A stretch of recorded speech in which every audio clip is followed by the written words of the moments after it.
Let her cook. Y'all stop being petty. Stop being catty, cause she like a double-edged sword. She cutting tail left and right, and it's bothering y'all, and I see it. Let's go. Did you hear that Caitlin Clark's choice to make a move following her playoffs has not been well received by everyone? Let's just say that the NBA and ESPN are incensed due to the fact that they're seeing her recognize her worth. Let me say this. I love the point that you made about Caitlin Clark in terms of the BS that she had to deal with off the court. We got to remember she's been box office. She was the main attraction, and there were so many storylines that's been associated with her. Most recently, the whole thing with her and Cheryl Swoops, even though it really wasn't her. It was Cheryl Swoops and all this. Every time you turned around, there was something that she had to deal with. After her first NBA season, Caitlin Clark packed her bags to travel to Europe for an offseason. However, ESPN is not pleased with this at all. They are acting like babies and having tantrums, but after their contemptuous coverage of the biggest star in the NBA, they have no say in whether Clark leaves or remains in that pitiful league. Struggled with physical defense she's faced at the professional level and voiced frustration with the league's officiating, recently telling reporters, quote, "I feel like I'm getting hammered and everybody is physical with me, and opponents get away with things that other people don't get away with." That's what Caitlin Clark said. That is what she said, okay? But to me, it's a bigger issue going. Didn't care when she was playing under a lot of pressure and still excelled. They didn't help her when she needed it most. Now, when she's gone, they're left fumbling for leftovers because no one is watching the WNBA. The most pressing question on everyone's mind right now is whether she is leaving the NBA to play in another league abroad. Let me tell you, all of the news articles that are making the rounds on social media are, to put it mildly, untrustworthy. However, we can confirm that she has already left America to take a 200-day vacation in Europe. Will she play in the European leagues? Well, here's what we know.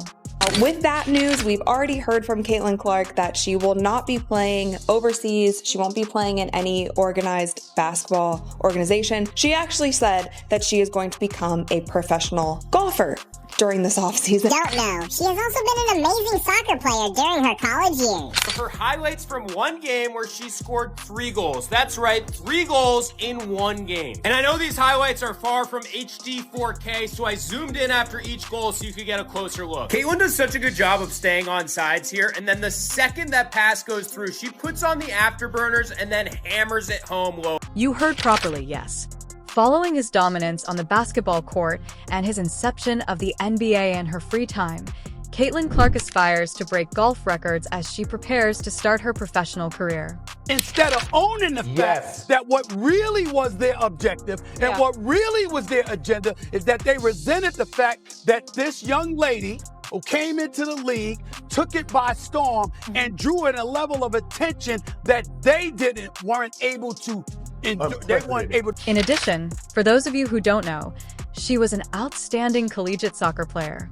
Now, during this offseason, the players are already moving around. So a couple players have already announced that they are going overseas. We have Kelsey Mitchell going to play in China, Nalissa Smith also playing in China, and Nalissa Smith is one where there was a big question mark around her if she would be returning to the Indiana Fever, but she'll be going to play in China, and Temi Fagbenle will be playing in What sets her apart from the other WNBA players is her versatility as an athlete who can leave her mark and succeed in any sport. Now that she is so high, the NBA and ESPN have recognized that Caitlin Clark is the golden goose, but it's too late.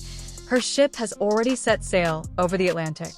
None of it addresses my point. My point is, she's the golden goose. You have been clamoring for attention. You've been clamoring for more cachet, fair and equitable treatment, chartered jets, weight room facilities, dollars, marketing opportunities, etc., etc. Given how horribly the NBA and her opponents have treated her this season, the question now is whether she should stay in the league or leave for a stronger league in Europe or another country, like many of her teammates.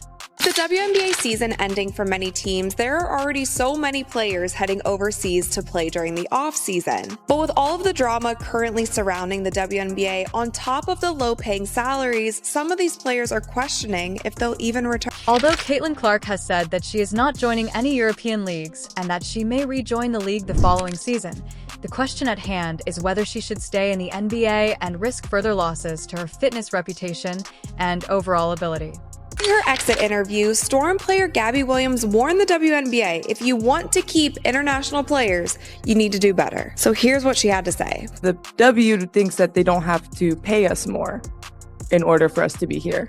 And I think I didn't express that when I first talked about prioritization. You know, our commissioner talked about us being able to, you know, make $700,000. That's not true at all. There's not one player who makes that. And we were promised, you know, team marketing agreements and league marketing agreements, but they've fallen quite short.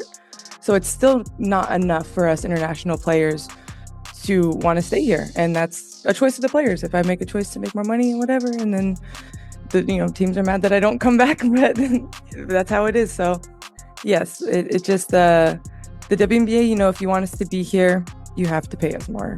It's business. It's how it. Given that Caitlyn's fans will follow her, wouldn't it be better if she joined a better league? In addition, European leagues offer more alluring bonuses than the NBA, improved playing conditions, and competitive pay.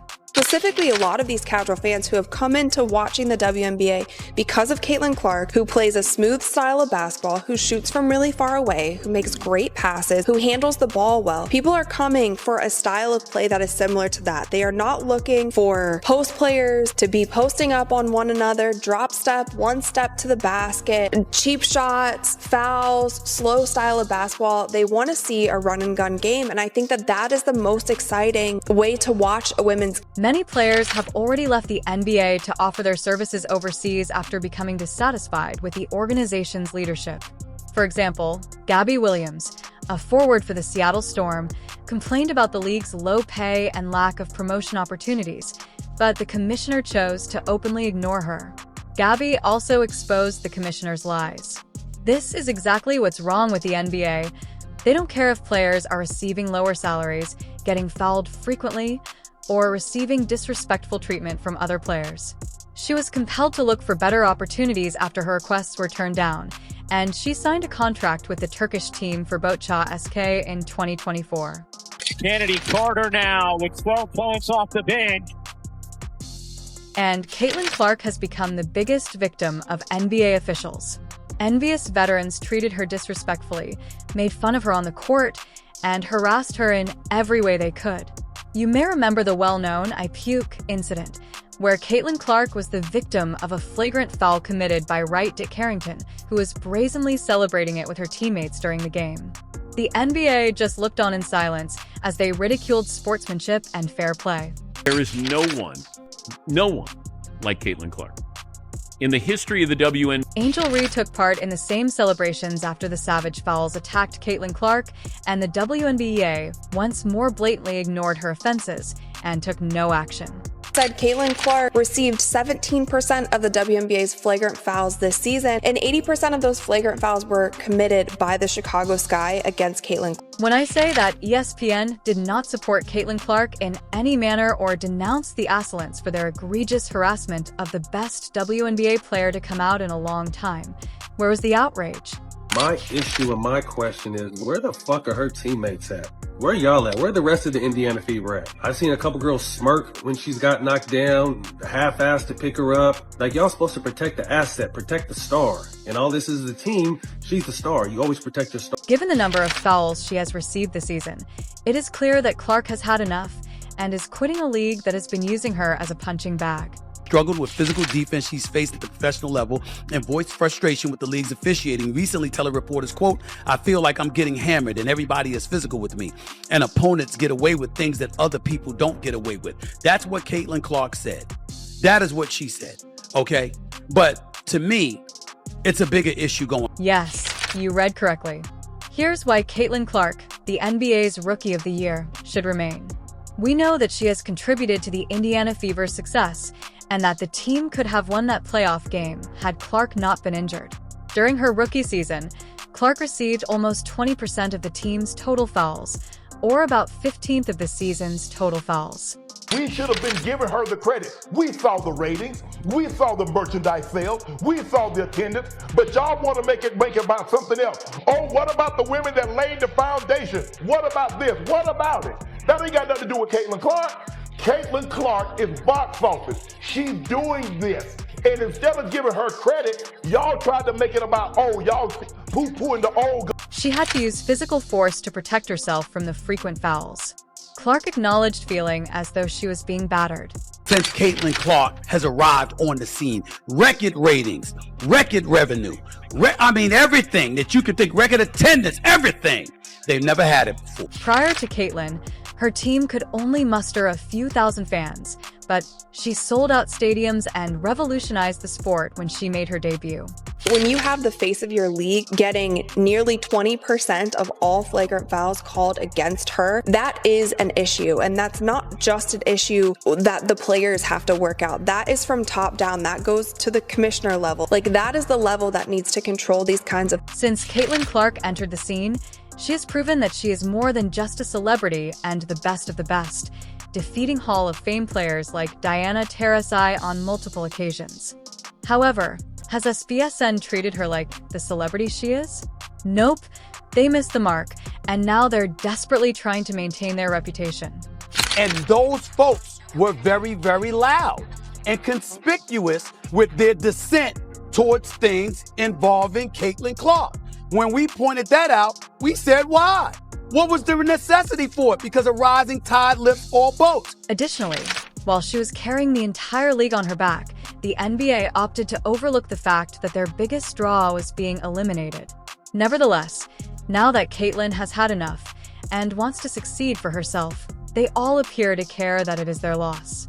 Well, that's it, you guys. Caitlin Clark and the Indiana Fever were just kicked from the WNBA playoffs, and it looks like we're not going to be seeing Caitlin Clark play basketball again for another 200 days. An ESPN reporter said at the end of the Indiana Fever Connecticut Sun Game 2 that Caitlin Clark almost definitely will not be playing basketball this offseason. So no overseas and no 3-on-3 unrivaled league. The NBA and ESPN are currently incensed, but they had an opportunity to position her as the league's face and create a franchise around her. But they decided to let her go. Since Caitlin Clark is sick of being used, she ought to move on to something bigger and better. SBSN can try to rewrite the story any way they want, but they were unable to sign one of the top players. What will this mean for WNBA ratings? During Game 1 of the playoffs, the Fever had nearly 2 million viewers tuning in, while all the other games had around 400,000. Even the WNBA Countdown, which was aired before the Indiana Fever game, had more viewers than 2 of the series. With Caitlin's departure, do we think that these new WNBA fans are going to stick around for the rest of the playoffs? The Liberty Aces series might be one that draws some numbers. The disparity between 1.8 million and around 400,000 is wild, especially with football season being in full swing. As a result, it will be some time before we see Caitlin Clark play basketball, and the crowd was bound to dwindle after she left. What will happen next?